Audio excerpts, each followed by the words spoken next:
잠깐 해외로 나가보겠습니다. 자, 이게 나라냐? 낡고 부패한 정권에 분노한 청년들이요, 거리로 나왔습니다.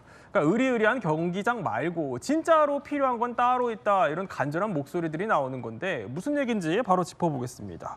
자, 이남희 기자, 이제 아프리카 모로코 얘기예요. 네. 자, 보면은 이렇습니다. 지금 모로코 상황이요. 이 광장에 몰린 사람들 보이는데 이때 보면은 차들이 그러니까 사람들 인파로 이제 돌진하는 모습 보여드리고 있습니다. 대체 무슨 상황인 거죠? 자, 모로코에서 청년층이 바로 예. 반정부 시위를 지난 이틀간 주도를 한 겁니다. 전국 11개 도시에서 아주 동시다발적으로 벌어졌는데 이곳도 역시 시위를 주도한 청년 세대들입니다. 젠지 세대들이라고 하는데요.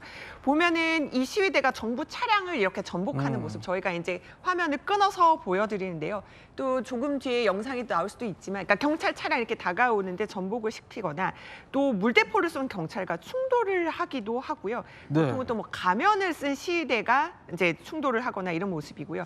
또 은행을 불태우기도 하고, 지금 곤봉을 든 청년이 또 지금 아마도 지금 저 오토바이를 탄 경찰로 보이는데 저렇게 어떤 폭력을 가하는 그런 모습도 보여지고 있습니다. 그래서 400여 명의 이 청년 시위자들이 체포됐고 부상자도 지금 300여 명에 이르는 것으로 알려지고 있습니다. 지금 불타는 곳이 아마 이제 은행이랑 자동차 같은 것들도 이 성난 시위대가 불태웠다, 네. 이렇게 지금 전해지고 있습니다. 지금 보면 뭐 차량이 막 불에 타고요. 아까 조금 전에 봤지만 사람들을 위협하듯이 순찰차가 막 질주하는 모습까지 포착이 됐는데, 물론 이게 지구 저 반대편에서 일어나고 있는 일이지만 화면으로만 딱 봐서도 굉장한 분노가 상당히 느껴집니다. 이 분노는 이거 왜 나온 거예요? 왜 이렇게까지 화가 난 거예요?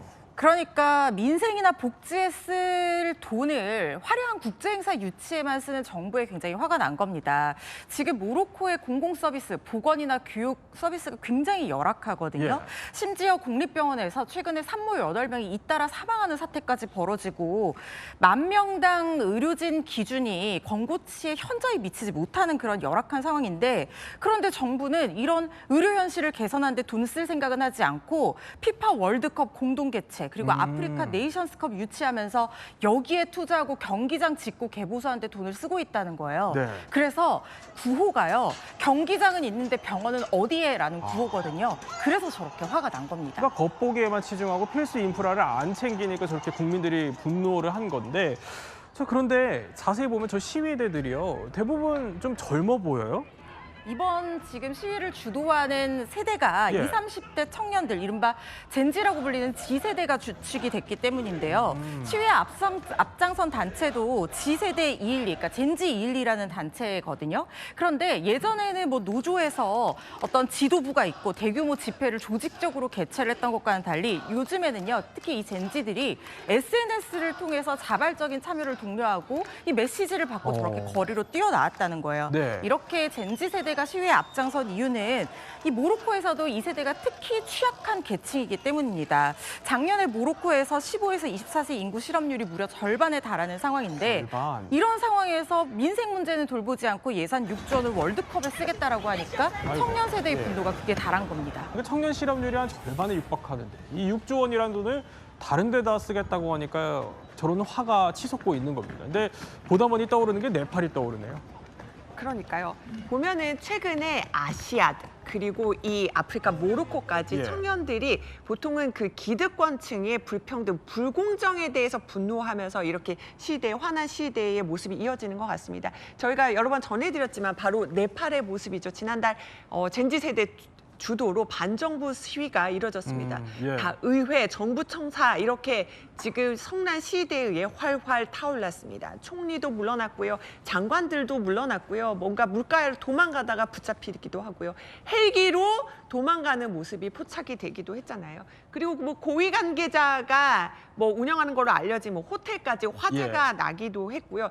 결국은 그 SNS를 통해서 분노를 표하던 이 젊은 세대를 막으려고 가짜뉴스 온상이라고 하면서 SNS를 차단하면서 저렇게 반정부 시위가 급격하게 벌어지기도 했었죠. 자, 당시에 저렇게 이제 네팔에서 시위가 있었고, 그런데 이뿐만이 아니라 지금 페루도 난리라는 거예요. 지금 보면은 페루도 사실 SNS 시위라고 해야 될까요? 그러니까 젊은이들 사이에서 정보 공유가 빠르게 확산되면서 저런 시위들이 남미까지도 지금 퍼지고 있는 상황인 겁니다. 이렇다 보니까 이종호 평론가, 네네. 이 인터넷을 끊어버리는 나라도 있어요? 네, 그렇습니다. 아프가니스탄입니다. 탈레반 정권. 자, 네팔 말씀하셨는데 네팔은 SNS를 끊었잖아요. 그것 때문에 시위가 촉발되고 그래서 황급히 총리가 SNS를 부활했는데도 쫓겨났습니다. 그런데 탈레반 아예 인터넷을 끊어버렸어요. 어떻게 되겠습니까? SNS 정도가 아니라 인터넷을 끊으니까 항공망이 갑자기 중단이 되고 은행 업무 중단이 됩니다. 어마어마한 어떤 여파가 지금 있는데도 불구하고